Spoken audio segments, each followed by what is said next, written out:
Hello, everyone, and welcome back to another episode with our amazing coach, Dan Olsen. He's our coach in business, and we're super happy to have you here. I'm always extremely happy to be here because of the people that listen to this are wonderful people, and I appreciate them very much. Oh, thank you so much, Dan. And we are super excited to learn more about your experience within business because there are so many things that can kind of like become limiting beliefs to us when we're in the process of learning more about a franchise or a certain business that we want to start investing on. So there are two things that we have heard within our followers, which is first the challenges and the concerns. Let's talk about the typical word. I am concerned about. One of the questions that we got is about how the hiring process would work for the employees that we would need in our business. How do we go about that? Yeah, so that's a really important point because one of the things I've told many business owners, whether it's been a franchise or any types of business, probably over the years, the single biggest challenge is getting and keeping your employees, right? So how do you keep good people on board? Well, it really comes down to several different factors, but the number one thing that I think that I've seen is the culture, is building that culture around. And what the franchise companies do and what other systematized businesses do, they allow you to have the systems that they've already built on how to do that. So you can take advantage of that already.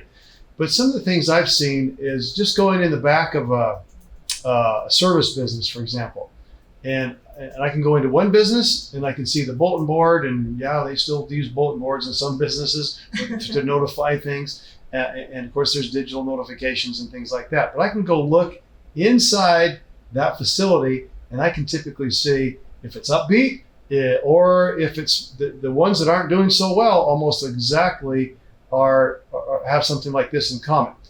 For example, the negative. Oh, you guys didn't do this last night. You didn't turn off this light. You didn't do this. You didn't do that. So you have all this negativity on those boards and communicating that to your employees. Those employees probably aren't going to stay around as long. So the other side of it is I can walk into a service type business. I can look at the culture. I can look at the boards and I can see the positivity. Here's our goal. If we meet our goal, here's what we get. Here's this. Here's the great things we're doing. Oh, by the way, we probably need to watch this. But they emphasize the positivity and help build that culture and help build those employees. So that's the first thing that has to be done is build. And that's what systematized businesses typically will always do. That's one way to look to keep your employees and get them so they'll want to come on board. The other thing that we do, especially in a franchise business, there's incentive to actually grow in the franchise business. So like Domino's, for example, a lot of their franchisees were acquired from employees who worked their way up in the business. So they had the benefit of growing into the business as well as owning their own business down the road. And that helped incentivize, bring on really good employees. So there's a lot of different things that franchise type businesses can do and do to help support those business owners so they can attract the best employees and keep them. That's right. And I feel like those incentives truly help your employees know that they are truly in a company that cares about them, that doesn't only see them as workers that are just going to perform a certain task and that's it. It truly makes you as the owner connect better with those employees. They truly feel heard. And I feel like the performance overall is going to be better. I was visiting just a business. It's a party business. So they do parties for kids. And it was really cool to see how on the back of the room where all the workers have their break room, they had several balloons, but kind of like stickers that had the names of all the employees that performed really well during that month. Mm-hmm. And it was a really good incentive for them to be like, oh, I want to be in the board. Exactly. I want to make sure that I do my best. Recognition is huge for employees to keep them coming around. Yeah. And even a tiny little thing also as having like water bottles. I remember that as I was in that same break room, I started talking to the owner and he mentioned, yeah, the reason why we have that many water bottles is because we also have quite a bit of these magicians or artists that are performing these specific performances during the kids' parties. that they come back to this break room and they are already super tired, super thirsty. So we have all of these mini water bottles just for them. So they know that we actually understand how hard their job is. And it's a tiny little thing like that that can make a huge difference. Absolutely. For your employees. Now, we were also looking on some of the DMs that we got from our followers. And another of the concerns was, I don't know what the system looks like for this business. I don't know how I'm going to operate it. And let's just remember that these people are within the discovery process still. So how do we solve that issue of not knowing what to expect once we sign? Well, before you acquire any business, whether it's a independent, unaffiliated type business, or if it's a franchise business or even start a business, you got to know your system. So what is that step-by-step system, especially on the marketing side? How are you going to attract new clients? How are you going to take care of those clients? And how are you going to fulfill what those clients need and what you promised in your offer? So in looking at those systems, that has to be systematized step by step. And if you're not familiar with the system, that doesn't matter, because there's a lot of systematized businesses out there, affiliate type businesses, or even more in the franchise world, where there is already a process and step in place, and you just follow that system. So, but how do you find out what that system is, and how do you know what to look for? I don't know. No, no, you do know. You gotta tell us those secrets. No, what you do is one of the things that you'll get a chance to do, and that's why I like franchise businesses, because they've already figured it out. Maybe they're not perfect, but they have that process. So there's a way for you to actually look, and you can ask for this. This is kind of a little under the table, I don't know what you'd call it, secret or whatever, but not a lot of people will ask for this, but you can certainly can. And what you can look for and ask to see is their operations manual. Ooh. So it has it all laid out, right? And they won't give it to you because that's proprietary information, but they should allow you to just take it and look at it there while they're there. Usually when you go see the franchisor, your discovery day or whatever. So look and ask to see the manual, or maybe some of the videos, training videos. And as you can go through those and see what they've done on that system, then it allows you to see exactly how it works and see if it will fit you. Because some of the things they may be doing in there you're not familiar with or you don't want to do in your business, and then that's a way for you to say, no, thank you, this one's not for me. So then you go on to the next one until you find the right system that allows you to be who you are.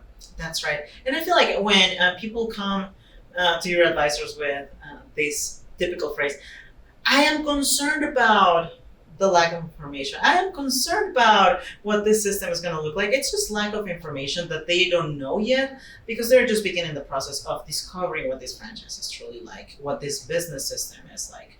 And as they go over the training, they will have that opportunity.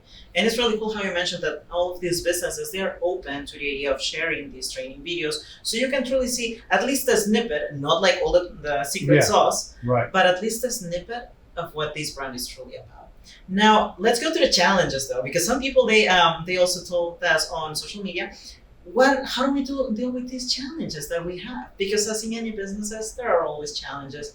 So please tell us, what are some of the challenges that you had when you began your road as a franchisee owner? Well, the biggest thing, of course, is finding the employees, but to start with, and you can start with some really good people, and you'll always end up replacing some of those. But then one of the things that you need to understand when you get into the business is what the marketing is like. So understanding very clearly what that unique selling proposition, what is the offer, what is the value that franchise or business is offering to the potential customer. You need to understand what that is. And those unique selling propositions are really what set you apart from the rest of the world. So look at the value, look at the offer, and then the other piece of it is understanding the marketing, because that's always usually one of the biggest challenges that people have to overcome when they're owning their business, if whether you're starting one or jumping in the middle of something that's already up and running. If you're starting your own business, you have a 20% success rate. And that's because in most cases, you don't know how to market your business. So the marketing is critical. That's why a franchise is so important, because it already is in place. You understand, how do you attract clients or customers in the door? So you want to pay attention to that marketing and actually ask to see some of the marketing. Show me some of your ads. Show me some of your programs and some of the things that you're offering. And that will help you get a good idea of what that franchise is all about and the system that's in place so that you can attract those customers. That's right. And I feel like then again it comes down to trusting in the brand, because they do have those systems and they will reveal them little by little to you, because all of this discovery process doesn't mean that it's just going to be one day when they're training you on everything that you need to know before even making a decision. This process takes quite a bit of time. Like in your experience, how many weeks or days has this discovery process take for someone to become a franchisee? Okay, so when you start to finish, when you first start, hey, I'm interested in this one. I'd like to check this business out. Whether it's a business or it's a franchise that you're acquiring, it usually takes at least 30 days to kind of go through everything, because you want to leave some time in between the visits you have with your advisors and the visits you have with the franchisor and visits to the locations and things like that. Kind of let everything process. Then you go home and you analyze, you understand, and think things through. But typically it takes anywhere from 30 to 60 days, sometimes even a little bit longer, to get through that whole due diligence process. Then once you get in the franchise, then one of the first things you'll start doing is getting some of the initial training. But then there's a big general training session. And for most franchise companies, you'll need to be able to set aside at least 3 days, sometimes a week, sometimes maybe even 2 weeks. So the 2-week ones may be a little bit more complicated. We're finding the ones that are maybe a week or less are less complicated, much easier to train for, and therefore much easier to operate. So, but you'll need to set aside that week's worth of training after you acquire the franchise. But if you've got something out there that's a month long, I don't know. That might be a little bit too challenging to really Schedule get out. down. Yeah.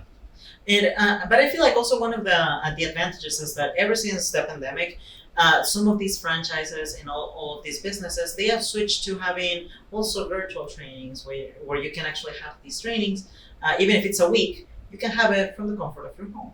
So it's a little bit more manageable in that way. Right. So, any last tips for anyone that has these challenges or concerns about starting their own business? Yeah, I would look for a lot of the online type things, and sometimes it's not as good as being face to face, of course. But if you can do as much as you can before you go to training, get all the online training done, so you've got that ingrained or understand it. So when you do hit the actual training, boom, boom, boom, it's smooth. That's right. Thank you so much again, Dan. And thank you to our audience. So go out there. There are so many resources that all of these businesses are willing to provide to you, so you can truly know for sure if this is the right fit for you or not. So go out there and start researching your new franchise or your new business. We're going to see you on the next episode. Bye-bye. Thank you.